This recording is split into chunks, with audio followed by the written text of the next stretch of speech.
ความมั่นคงเกิดจากหลายอย่างสิ่งสำคัญที่สุดคือเกิดจากภายในของแต่ละคนที่รู้สึกถึงความรักชาติความรักชาติไม่ได้เกิดจากการท่องจ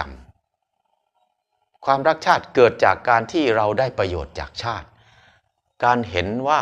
ชาติเรามันอุดมสมบูรณ์มันมีอยู่มีกินมีใช้มีอิสรภาพเนี่ยที่ทำให้เรารักชาติได้แต่เมื่อไหร่ก็ตามที่เราชาติของเราทำให้เราอดอยากยากจนปลูกอะไรก็ขายไม่ได้มาส่งเสริมให้เราปลูกเฉพาะสิ่งที่บริษัทต้องการและเราก็ไม่มีอยู่ไม่มีกินเราก็ยากจนส่งเสริมให้คนอื่นมาขูดรีดเราตลอดเวลาเนี่ย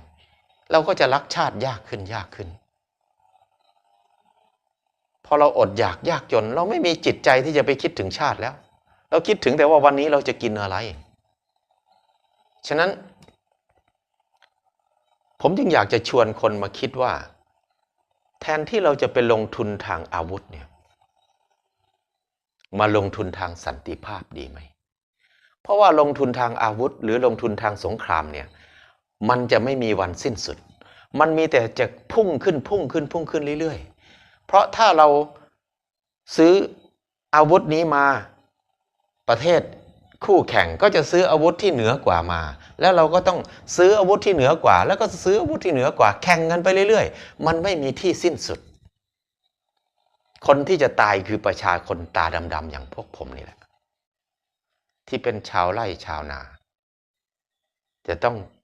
จ่ายภาษีมากขึ้นทั้งที่ไม่มีอะไรเราก็ต้องถูกขูดรีดภาษีตลอดฉะนั้น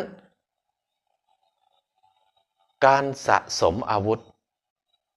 ไม่ใช่คำตอบของความมั่นคงในยุคปัจจุบันอีกแล้วเพราะโลกได้เปลี่ยนไปแล้วโลกเปลี่ยนไปเร็วเหลือเกินวันนี้การยึดครองประเทศนั้นประเทศนี้โดยใช้อาวุธไม่มีแล้วมีแต่การเอาเงินไปลงในนั้นมีแต่การส่งเทคโนโลยีเข้าไปแล้วก็บังคับให้เขาออกกฎหมายสิทธิบัตรส่งเมล็ดพันธุ์เข้าไปแล้วก็บังคับให้เขาออกกฎหมายสิทธิบัตรเพื่อที่เราจะไปฝึกให้คนในประเทศนั้นใช้เฉพาะเทคโนโลยีของเรากินเฉพาะอาหารที่เราเป็นเจ้าของพันธุ์มันเท่านั้นและทุกคนที่กินทุกคนที่ใช้ต้องส่งเงินให้เขาทุกวันนี่คือสงครามยุคใหม่ที่ลึกซึ้งซับซ้อนจนเราไม่รู้สึกว่าเราถูกยึดครองฉะนั้นพวกเราจะต้องกลับมาคิดถึงความมั่นคงใหม่ความมั่นคงใหม่ก็คือการที่จะลดการซื้ออาวุธลงให้มากที่สุดเท่าที่จะมากได้และเอาเงินนั้นมาลงทุนกับแผ่นดินของเราลงทุนขุดสระให้เต็มประเทศเรือดำน้ำ1 ลำเนี่ยขุดสระได้มหาศาลมากถ้าขุดสระให้เต็มประเทศเนี่ยทุกที่ก็จะมีน้ำขังฝนตกลงมาเราจะให้น้ำไหลลงสระทุกเม็ดทุกหยดเลยเราจะแก้ปัญหาเรื่องน้ำท่วมอย่างถาวรเพราะน้ำลงไปอยู่ในสระพออยู่ในสระปุ๊บมันก็ซึมลงใต้ดินทำให้น้ำใต้ดินสูงขึ้นต้นไม้ก็เขียวชอุ่มชาวบ้านก็จะได้รับผลประโยชน์ได้รับอานิสงส์อย่างทั่วหน้าทุกที่ที่มีสระเขาก็จะมีน้ำปลูกผักปลูกหญ้าดูแลผลไม้มีน้ำใช้สอยแล้วก็มีกุ้งหอยปูปลากินคนก็จะไม่อดอยากแทนที่จะซื้อเรือดำน้ำซื้อรถถังซื้อเครื่องบินแล้วเอาเงินมาขุดสระเอาเงินมาพัฒนาที่ดินห้าม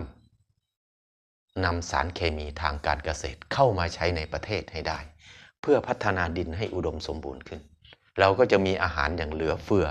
ไปไหนก็มีแต่อาหารเต็มไปหมดเลยมีเงินเหลือเราเอาเงินมาเปิดมหาวิทยาลัยผลิตแพทย์ออกให้เต็มประเทศเลยให้มีหมอกระจายไปทุกที่ใครเจ็บป่วยไม่สบายมีคนรักษาถ้าเราพัฒนาด้านนี้มันจะเกิดสันติภาพ